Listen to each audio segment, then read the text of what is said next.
एक सन्यासी जो अपने आप को कह रहा है, उसकी गुंडागर्दी ये भाषा जो बोल रहा है, वो क्या उखाड़ लोगे? तो मैं समझता हूं पत्रकारों को कुछ उखाड़ ही लेना चाहिए उसका। अगर वो नहीं उखाड़ सकता तो काहे को उससे जाके सवाल पूछ रहे हो? भैया तुम्हारे पास तो मीडिया है, नंगा करो ना उसको पूरी तरह से। उसका पतंजलि का जितना भी है, जितना भ्रष्ट सारा तंत्र चल रहा है, जितने उसके जो है थर्ड ग्रेड के जो उसके वो उत्पादन है, और जो वो सारी चीजें कर रहा है, सबका पता लगाओ ना। पता लगाओ उसके घी कहां से आता है। इसी नमस्कार, बहुजन टीवी देख रहे हैं आप और मैं हूं आपके साथ पूजा। इस वक्त हम मौजूद हैं अंबेडकर भवन में, जहां से राष्ट्रीय जनहित संघर्ष पार्टी के राष्ट्रीय अध्यक्ष भानु प्रताप सिंह जी मेरे साथ मौजूद हैं। और लगातार आप ईवीएम को लेकर आंदोलन करने की बात कर रहे थे, आपने ऐलान भी किया था, और उसी ऐलान के तहत आज 2 अप्रैल को यहाँ से एक राष्ट्रव्यापी आंदोलन आपने किया। देश भर से लोग आज यहाँ आए, अच्छा जन समर्थन आपको मिला। सर, इसके बाद आगे क्या कुछ आप करने वाले हैं?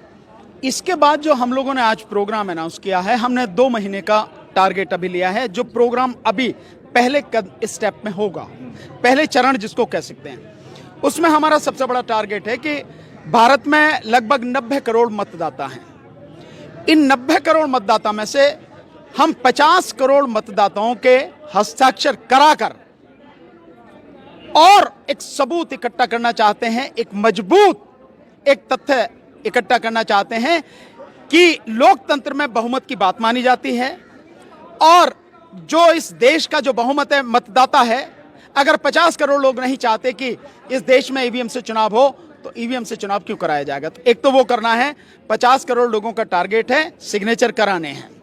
इसमें सभी लोग साथ देंगे, जितने भी साथी आए हैं, सब फॉर्म जो हमने बनाया है वो फॉर्म वो लेकर गए हैं और उस पर सिग्नेचर कराकर हमें भेजेंगे। इसके अलावा विशेषकर उत्तर प्रदेश में जो वोटें काटी गई हैं इस चुनाव में, उन सभी का डाटा कलेक्ट करना है, कहां कहां से कितनी वोटें काटी गई, ताकि हमारे पास ये सबूत हो।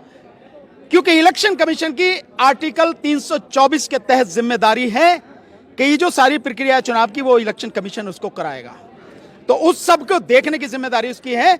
जिन लोगों के पास अपना वोटर आई कार्ड है, जो इलेक्शन कमीशन ने इश्यू किया है, अगर उनकी वोट काटी गई है तो क्यों, क्या कारण है उसका, उसके लिए जिम्मेदार इलेक्शन कमीशन है। तो वो डाटा कलेक्ट कर रहे हैं। तीसरा, गांव लेवल से लेके, गांव है, कस्बा है, शहर है, ब्लॉक है, तहसील है, विधानसभा है, जिला है, लोकसभा है, इस स्तर पर हम इस 2 महीने में टीम गठित करेंगे। ये अभी टारगेट हम लेके चल रहे हैं।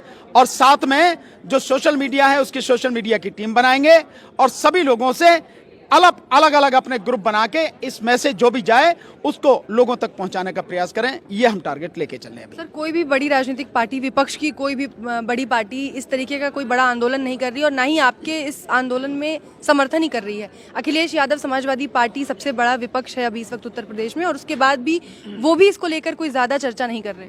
नहीं सॉरी, देखिए, अखिलेश यादव जी से हम लोग मिलेंगे, क्योंकि अभी हम लोग, क्योंकि 2 तारीख का प्रोग्राम था, इस प्रोग्राम में सब लोग आ जाएं, सफल हो जाए प्रोग्राम, उसको लेके हम कहीं इधर उधर गए नहीं। अब ये प्रोग्राम आपने देखा, आपके सामने आपने रिकॉर्ड किया, बहुत अच्छी तरह से सफल हुआ है प्रोग्राम। पूरे देश भर से लोग आए हैं, भिन्न भिन्न प्रदेशों से लोग आए हैं। तो इसके बाद में हम बाकायदा माननीय अखिलेश यादव जी से भी मिलेंगे, जयंत चौधरी जी से भी मिलेंगे, ओम प्रकाश राजभर जी से भी मिलेंगे, माननीय राकेश टिकैत साहब से भी मिलेंगे, किसान संगठन के और जो साथी हैं, नेता हैं, उनसे भी मिलेंगे, और भी सभी लोगों से मिलने का प्रयास करेंगे। जिन लोगों से मुलाकात हो जाएगी उनको कन्विंस करेंगे कि इस आंदोलन में साथ दें, क्योंकि अगर ईवीएम का खेल नहीं होता तो समाजवादी पार्टी की सरकार होती, 300 से ज्यादा सीटें आती, जैसा आप सब लोग जानते हैं। तो हमारी पूरी कोशिश रहेगी उनको कन्विंस करें, उनसे बात करेंगे।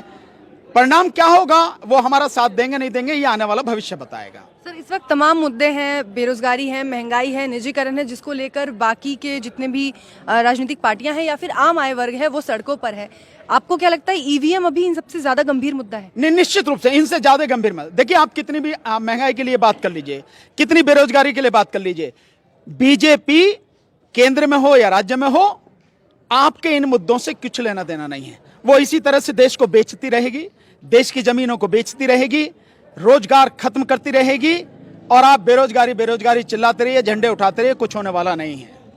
ठीक इसी तरह से महंगाई के विषय में कितना चीखते रहिए, कोई फर्क होने वाला नहीं है। लगातार आप देख रहे हैं पेट्रोल डीजल के दाम बढ़ रहे हैं, कुछ भी हो रहा नहीं हो रहा। गैस के दाम बढ़ रहे हैं, जो गैस का जो सिलेंडर है, कमर्शियल सिलेंडर, एक साथ उस पर 250 रुपए के लगभग बढ़ गए, आपने देखा है। 50 रुपए उस पर सिलेंडर पे, वैसे सामान्य सिलेंडर पर बढ़ गए। इसके अलावा आप देख रहे हैं कि कल लगभग 800 दवाइयों पर दाम बढ़े हैं। 800 दवाइयों पर, जिनमें जीवन रक्षक दवाइयां एंटीबायोटिक हैं, उन पर दाम बढ़े हैं।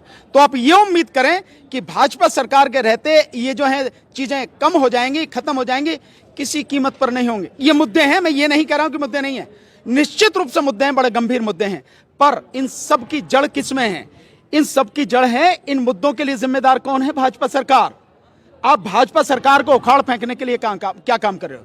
आप जिस आंदोलन की बात कर रहे हो, उत्तर प्रदेश के चुनाव में इससे भयानक, इससे जबरदस्त तूफान था बीजेपी के विरोध में, तब भी उस सारे तूफान को मिट्टी में मिला के, ईवीएम से चोरी करके, घोटाला करके चुनाव आयोग ने बीजेपी की सरकार बना दी। शासन प्रशासन की गुंडागर्दी से जो बीजेपी के हारे हुए कैंडिडेट को उन्होंने जीता हुआ डिक्लेयर कर दिया और समाजवादी पार्टी के जीते हुए कैंडिडेट को हरा दिया। ये सब कुछ हुआ और उसके बाद में जो हुआ वो भी आपने अपनी आंखों से देखा कि जो एमएलसी का जो चुनाव लड़ने वाले हैं लोग, जो कैंडिडेट पर्चा भर रहे हैं, उन कैंडिडेट्स की पिटाई की गई, उनके पर्चे फाड़े गए, उनके कुर्ते फाड़े गए और उनका पर्चा कैंसिल कराया गया। उसकी बात कर रहा हूं मैं, एमएलसी की, जो एमएलए के बराबर है। और उसके बाद इतना डराएगा कि 7 विधायकों ने जो एमएलसी के पर्चे थे वो वापस ले लिए, नाम वापस ले लिए। इस स्थिति में आप जी रहे हैं, तो क्या आप समझ रहे हैं कि आप 10, 20, 50, 100, 200, 1000 लोग जो है आके हल्ला मचाएंगे, बीजेपी मान जाएगी? नहीं मानेंगे। जब तक जड़ को नहीं समझेंगे, बीमारी की जड़ को नहीं समझेंगे, तब तक होगा नहीं। उन मुद्दों को इनके साथ में लेके चलें, कोई दिक्कत नहीं है, लेकिन ईवीएम पहला मुद्दा होना चाहिए। बीजेपी को उखाड़ना पहला मुद्दा और पहली जिम्मेदारी होनी चाहिए।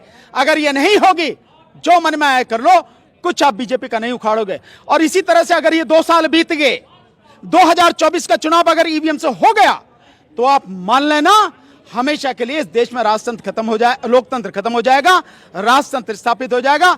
फिर आप नौकरी, अस्पताल, शिक्षा, ये सब ढूंढते रह जाना। सब अदालतें खत्म हो जाएंगी, सरकारी शिक्षा संस्थान खत्म हो जाएंगे, जो अदालतें खत्म तो वकीलों के कोट भी खुंटी पे टंग जाएंगे और कुछ बचने वाला नहीं है। क्योंकि राजतंत्र में पुलिस राज होता है, वहां बाकी किसी चीज की जरूरत नहीं होती। सर, जो बाबा रामदेव 30 से 35 रुपए पेट्रोल दिलाने वाले थे लोगों को बीजेपी की सरकार में, उनसे अब अगर पत्रकार सवाल करते हैं कि क्यों दाम बढ़ रहे हैं पेट्रोल और डीजल के, क्यों नहीं मिल रहे 30-35 रुपए, तो वो कहते हैं कि क्या उखाड़ लोगे, बोला था। एक सन्यासी जो अपने आप को कह रहा है, उसकी गुंडागर्दी ये भाषा जो बोल रहा है, वो क्या उखाड़ लोगे? तो मैं समझता हूं पत्रकारों को कुछ उखाड़ ही लेना चाहिए उसका। अगर वो नहीं उखाड़ सकता तो काहे को उससे जाके सवाल पूछ रहे हो? भैया, तुम्हारे पास तो मीडिया है, नंगा करो ना उसको पूरी तरह से। उसका पतंजलि का जितना भी है, जितना भ्रष्ट सारा तंत्र चल रहा है, जितने उसके जो है 3rd ग्रेड के जो उसके वो उत्पादन है, और जो वो सारी चीजें कर रहा है, सबका पता लगाओ ना। पता लगाओ उसके घी कहां से आता है। इसी देश में इतनी गाय हो गई, उन गायों का मालिक वो हो गया साला, जो सारे उसमें जो है ये तेल, वो घी बेच रहा, गाय का घी बेच रहा।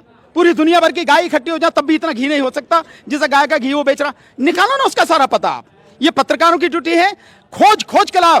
तेल कौन सा ला रहा, वो कहां से ला रहा है, कितनी मिलावट कर रहा, शहद कौन सा बेच रहा है, कितनी में जो गाय का गोबर खिला रहा है, और क्या क्या वो कर रहा है, सब निकालो। पत्रकारों को इससे चुनौती लेना चाहिए और वाकई में उसकी पूंछ नहीं उखाड़नी चाहिए, उसे नंगा कर देना चाहिए। काम तुम्हारा पत्रकारों को, करो उसे।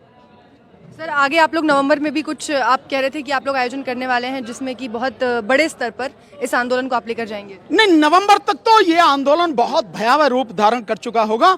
अभी तो हमने केवल 2 महीने की आपको सामने टारगेट रखा है, और इसकी भी हम हर महीने समीक्षा मीटिंग करेंगे।